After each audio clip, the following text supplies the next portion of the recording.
Assalamualaikum warahmatullahi wabarakatuh. Perkenalkan, nama saya Prisco Banoza, NIM 19140172. Dari KOM C, saya adalah perwakilan untuk kelompok polimorfism. Nah, di sini saya akan menjelaskan kasir F2020. Di kasir F2020 ini kita memiliki dua kelas, yaitu kelas item.java dan kelas kasir frame.java. Pertama-tama saya akan menjelaskan kelas item.java. Nah, di kelas item.java ini yang berada dalam package kasir F2020. Nah, isinya adalah pertama import java util.arraylist. Nah, ini digunakan untuk mengimport arraylist agar ada di dalam kelas item. Nah, di kelas item ini pertama kita memiliki static arraylist, item list yang digunakan untuk membuat arraylist dari item. Selanjutnya public static void in item.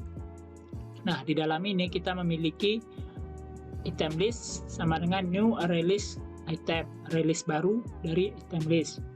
Nah, ini merupakan data-data yang akan dimasukkan untuk desktop app kita nanti di kasir frame.java. Nah, pertama kita memiliki Citato dengan nama Citato, ID 001, set price sekian. Nah, item list add item 1. Ini digunakan untuk menambahkan item 1 ke dalam item list. Nah, yang kedua juga sama, 2 dengan nama Citato, harga. Yang kedua dengan 2 harga nama Mentos dengan harga sekian. Di add juga ke dalam item list. Yang ketiga kita punya Nescafe Kaleng dengan set ID 0003, harga sekian. Yang keempat kita mempunyai Rizzo dan dimasukkan juga ke dalam item list. Nah, ini untuk mengeluarkan atau ngeprint item listnya. Nah, selanjutnya kita memiliki metode public static item search item by ID string ID. Nah, metode search item by ID ini kita gunakan pada kasir frame nanti untuk mencari item berdasarkan ID-nya. Nah, ini berisikan item sama dengan 0 yang memiliki type data item dan temporary atau kita singkat dengan temp yang memiliki isi 0 dengan type data item. Nah, untuk pemrosesan search item by ID ini kita menggunakan perulangan for dari 0 hingga panjang item list. Pertama kita mengisi ID-nya terlebih dahulu atau mengisi ID-nya terlebih dahulu. Nah, jika ID yang kita masukkan sama dengan yang di atas atau ada dengan yang di atas, maka item akan berisikan item yang memiliki ID yang sama dengan yang di atas. Jika benar, lalu break agar perulangannya tidak berulang. Tapi jika salah, jika tidak ada ID yang sama dengan yang di atas, maka perulangannya akan terus berlanjut. Ini digunakan lalu selanjutnya return item, digunakan untuk mengembalikan nilai search item by ID. Selanjutnya di bawah ini adalah encapsulation. Kita memiliki get public string get ID, set get name, get price, dan set price. Ini encapsulation di item.java. Ini merupakan source code cashier app yang telah dibuat. Di kelas cashier frame ini merupakan subclass dari kelas javax.swing.gframe. Di dalam kelas cashier frame ini dibuat table model yang akan digunakan untuk menyimpan data dari sebuah table. Kemudian dibuat variable counter yang akan digunakan sebagai pengatur baris pada table.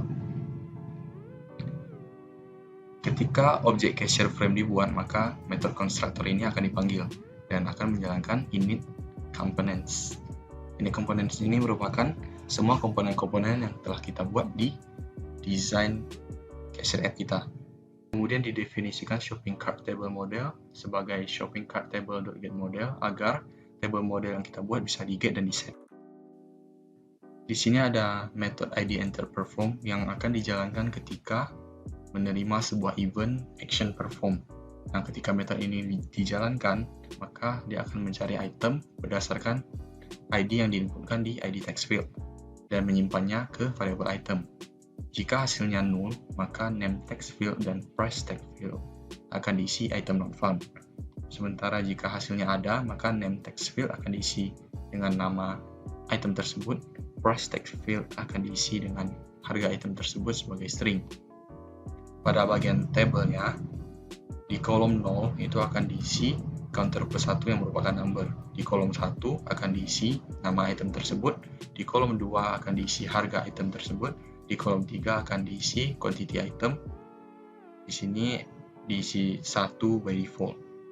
Kemudian di kolom keempat akan diisi total harga item. Di sini diisi harga item by default. Table model listener ini digunakan untuk menangkap sebuah event yang terjadi di table model. Nah, jika terjadi perubahan di table model, maka metode table change ini akan dipanggil. Ketika metode ini dijalankan, maka akan membuat sebuah new quantity yang nilainya diambil dari baris dan kolom yang terjadi event, kemudian di downcastkan ke string dan diubah ke integer. Dibuat juga variabel total sebagai nilai dari eGetFirstRow yang mana baris yang terjadi event dan di kolom kedua yang merupakan harga dari item dikalikan dengan new quantity. Nah, di sini mengapa ya harus di downcastkan ke double? Karena ketika kita mengambil sebuah data dari table model, itu merupakan objek. Objek tidak akan bisa dikalikan ke new quantity yang merupakan integer, sedangkan double bisa. Setelah itu, total akan diset sebagai total price di kolom keempat. Ini merupakan main function dari kelas CashierFrame. Jadi ketika program kita run, maka dia akan memanggil method inItems di kelas item. Kemudian akan dibuat objek CashierFrame yang baru dan langsung dipanggil method setVisible-nya true. Ini artinya kita akan menampilkan window dari CashierM yang kita buat. Jika dibuat false, maka window-nya tidak akan ditampilkan. Coba kita run programnya.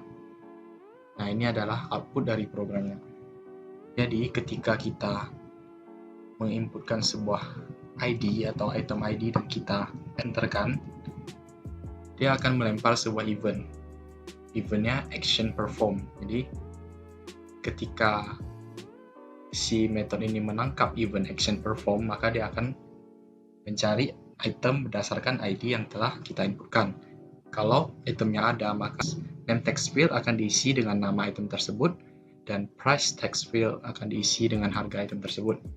Namun sebaliknya, jika item yang dicari tidak ada, maka name text field akan diisi item not found, begitu juga dengan price text field.